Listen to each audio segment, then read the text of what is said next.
Olá, Bruchim Abaim, bem-vindos ao nosso segundo shiur sobre Ilhot Ribit. No shiur passado, a gente começou a tratar da definição de dívidas. O que vem a ser uma dívida? A gente falou das dívidas clássicas, uma dívida monetária, um serviço que foi pago e ainda não foi entregue, ou o contrário, foi entregue e ainda não foi pago, uma compra, uma venda. Esses são os exemplos clássicos. Hoje a gente vai falar de mais alguns exemplos que também são considerados dívidas, porém eles são um pouquinho diferentes. O mais abrangente deles é uma dívida que nasce de um comprometimento, uma promessa. Alguém vem e se compromete a dar algo a uma outra pessoa, automaticamente quando chega a hora, o tempo de cumprir essa obrigação, esse comprometimento que ele teve, ele passa a ser um balhop, ele passa a ser devedor da pessoa à frente a quem ele se comprometeu. E se ele quiser agora expandir o tempo, digamos, vamos dar o primeiro exemplo. Alguém prometeu a uma outra pessoa, olha, eu vou te dar no seu aniversário uma bola de futebol. Presente de aniversário, eu vou te comprar uma bola de futebol. Chegou o aniversário e falou, putz, eu esqueci de comprar a bola de futebol para o cara. E agora faço o quê?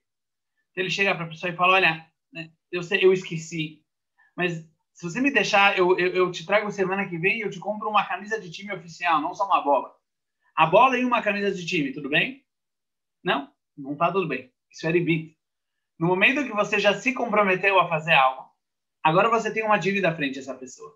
Se você quiser prolongar o tempo de pagamento da sua dívida, remunerando isso com algum tipo de pagamento, isso é proibido, isso são juros.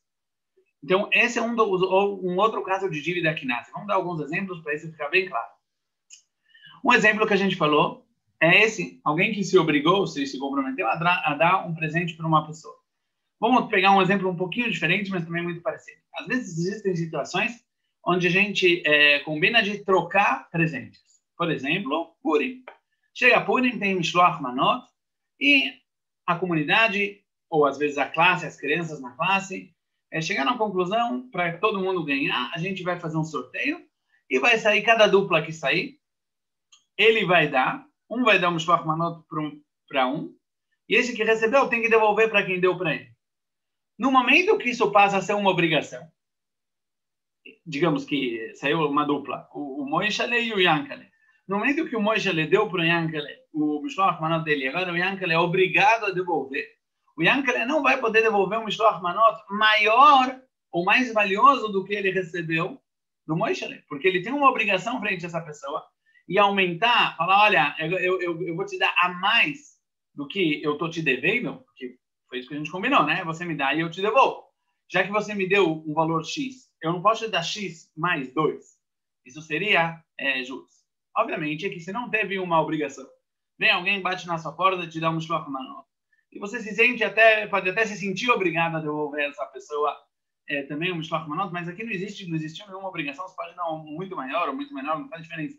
Porque aqui não existe uma dívida. Você pode muito bem falar para a pessoa, muito obrigado por isso, shalom, velo leitrov. Mas aqui, quando existe uma dívida, uma obrigação, você pagar mais do que você recebeu, mais do que você deve, seria juros. Ou, às vezes, eu tenho um outro exemplo dessa situação. Amigo secreto.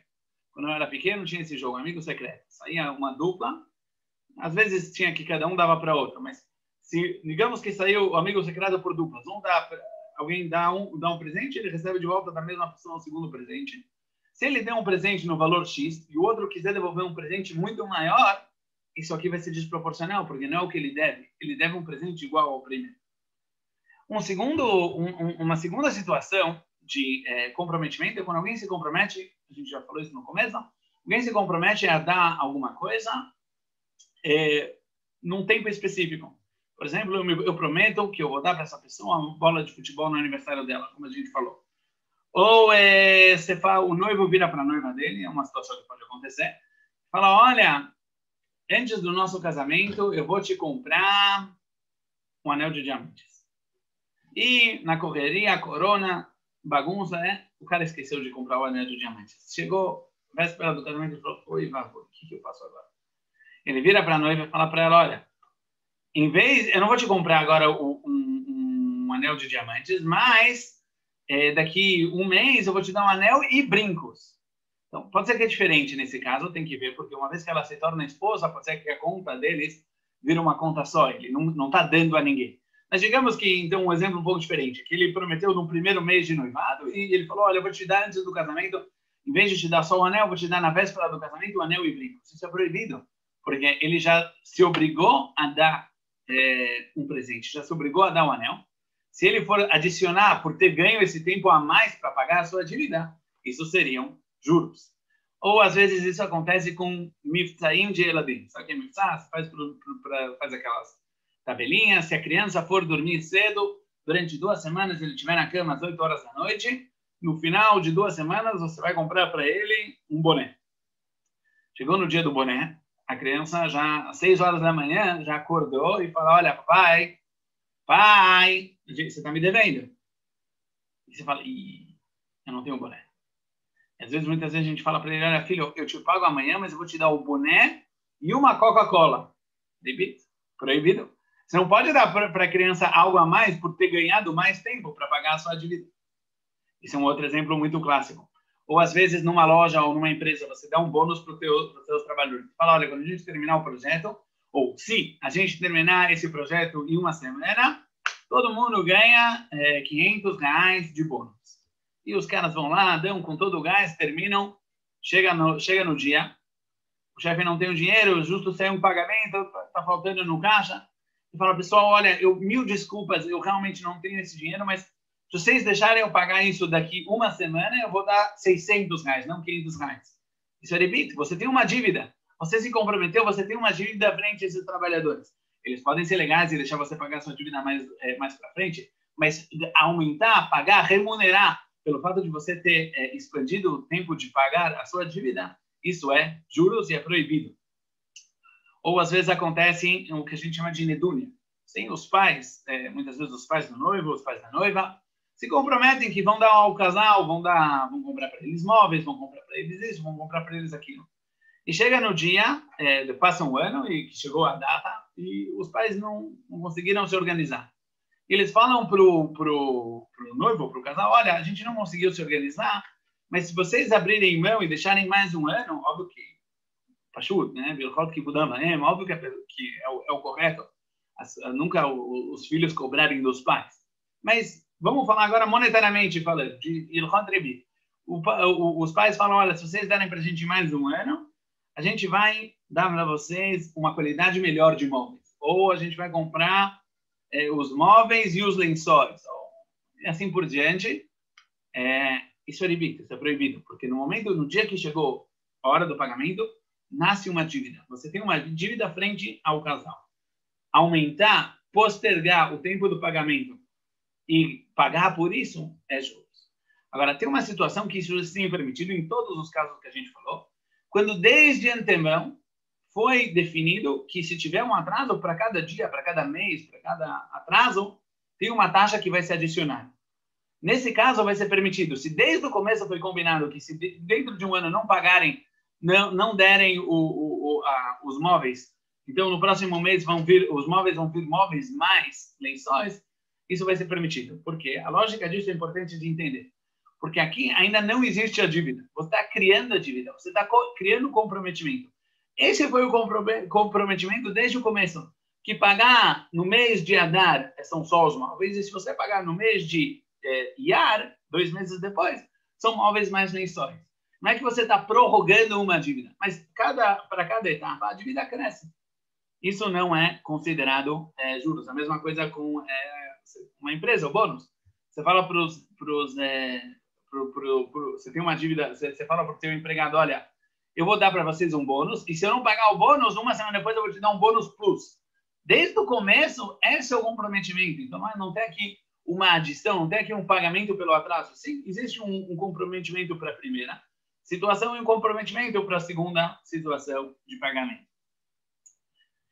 Uma outra situação também parecida, que às vezes acontece, quem trabalha em sinagoga sabe, às vezes você tem um grupo de estudos, vamos dar de novo exemplo de crianças, você tem um grupo de estudos com crianças, ou uma Madrich Hatnot no Bnei Akiva, ele tem um grupo de Hanifim, e ele todo Shabbat, ele pode decidir que os Mitztainim, quem se comportou melhor, vai ganhar uma bala. O que acontece? Se teve uma semana que Baruch Hashem, todo mundo se comportou bem, e faltou bala.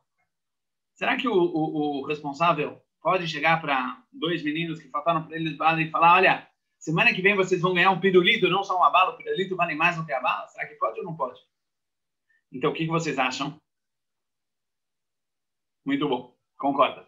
Pode. Por quê? Porque aqui não existe uma obrigação do madricho, do responsável, de pagar uma dívida a alguém. Ele pode decidir dar, pode decidir não dar. Ele poderia muito bem, apesar das crianças merecerem, ele poderia muito bem ter decidido que ele não vai dar essa bala e acabou. Então, ele não deve nada a ninguém. Ele pode se comprometer a dar algo maior na semana que vem. Porém, se ele já se comprometeu e falou de novo, Moishe Yankele, que semana? Que lindo. Vocês merecem, essa semana vocês vão ganhar a bala. Ele põe a mão no bolso, não tem bala, acabou a bala. Faz o que agora? Fala, é proibido, ele fala, olha, não tenho bala, mas semana que vem eu vou te dar um pirulito. Nesse caso, você já se comprometeu. Agora você está postergando o tempo do pagamento? Você não pode. Isso é ribit. Com certeza você também não pode pedir para um terceiro, chegar para o Mendy, falar, Mendy, olha, me devolve a tua bala, semana que vem eu te dou um chocolate em vez, mas agora eu preciso dar para o Moishe a tua bala. Isso é com certeza ribit. Você está pegando emprestado dele a bala e devolvendo um chocolate. Isso, com certeza vai ser proibido. Uma outra situação na qual pode existir, pode não, existe a proibição de ribit. É um arev. O que é um arev? Arev é um fiador. Fiador é uma pessoa, para quem não sabe, que se compromete a pagar uma dívida caso essa dívida não for paga pelo devedor. Por exemplo, o Moishe pega emprestado 100 mil shekels do banco e o Yankele, ele é o fiador. Ele se compromete de que se o Moishe não pagar a dívida, ele vai cobrir a dívida do Moishe em vez. Chegou o belo dia e o Moishe não pagou a dívida, fugiu para Miami e não está mais por aí. O que faz agora? Yankele chega no banco e fala, olha, sem razão, eu me comprometo, eu vou pagar, mas eu não tenho dinheiro agora. Será que vocês podem me dar um push? Vocês podem me adicionar tempo para eu pagar? Eu pago até $110 mil em vez dos $100 mil que eu estou te devendo? Não. Porque como já existe aqui, de novo, um comprometimento, uma dívida, pagar para prolongar o tempo do pagamento da dívida é juros. Isso também é proibido. Só para terminar o shiur de hoje, vamos falar mais dois pontos muito importantes. Primeiro, que existe a proibição de ribit menos num valor que é menor do que chave pruta. Chave pruta é uma moeda, a menor unidade de dinheiro que tem na Torá. E normalmente, se uma pessoa, por exemplo, prejudica o outro, menos do que chave pruta, não dá para pagar, porque não tem um valor irrelevante. Porém, se é proibido pegar e dar juros em chave pruta. Eu estava pensando em exemplos, não são muito comuns. Mas digamos que alguém precisa de um fósforo. Acho que o fósforo ele é menos do que chave pruta. Ele fala para a pessoa, olha, me dá um fósforo. Ele deu o fósforo. Na semana que vem ele quer lá e devolve para o cara, não um fósforo, uma caixinha toda de fósforos. Apesar de que a dívida foi menor do que chave pruta, isso é proibido, isso é ribit, isso é juros. Ou crianças, aqui em Israel existe esse jogo, né? Gogoim. Gogoim são caroços de mishmish. Esqueci como é, Damasco, acho que Damasco chama em português. Esse caroço de mishmish, ele joga um piso bolinha de gude. O cara fala, olha, me empresta hoje o teu gogo e eu te devolvo na semana que vem 2. Não vai lixar para esse negócio. Mesmo assim, tem problema de ribit. E para terminar, uma última alahá muito importante, que ribit, a proibição de juros é mesmo para empréstimos de tempos muito curtos. Você vai na Macolet, você vai no supermercado, você encontra uma vizinha e está te faltando 5 shekels. Você pega dela esses 5 shekels emprestado e logo que você chegar em casa, 5 minutos depois, você paga para ela 5 shekels e uma balinha de agradecimento, isso é juros. Você está dando a mais do que você deve. Ou um outro caso que talvez é mais comum e que a gente tem que tomar bastante cuidado. Alguém que quer trocar um cheque, quer cachear um cheque, vai no change e fala, olha, me troca esse cheque por dinheiro vivo. No momento que você dá o cheque pro changer, para a pessoa que vai trocar, para o Halfan, na verdade, e ele te dá o dinheiro, o seu cheque ainda não foi depositado. O seu cheque ele é só um comprometimento de que se você trouxer esse documento ao banco, o banco vai te dar dinheiro.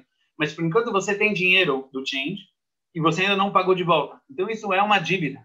Automaticamente, o que acontece é que se ele te der menos do que o valor do cheque, porque ele quer ganhar alguma coisa, e depois ele vier a depositar o cheque e ganhar um valor total, e ele te emprestou dinheiro, e quando você pagou o dinheiro para ele, você está dando juros. Então, como é que a gente faz para trocar um cheque à vista num change? Como é que pode?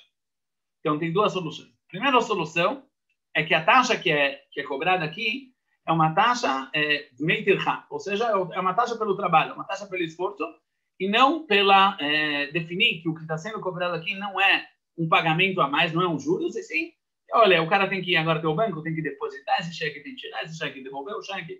Isso dá trabalho, por esse trabalho ele está ganhando dinheiro, então você está pagando por um serviço. Não é que você está pagando juros pela dívida que você, pelo dinheiro que você recebeu dele.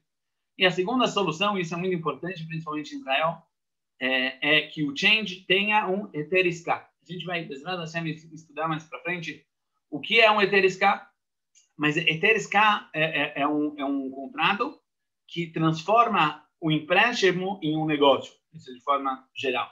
No momento que a pessoa tem um heter iská que é válido pela Halachá, não vai ter problemas de juros. Hazak Baruch, espero vocês no Shur Kirim.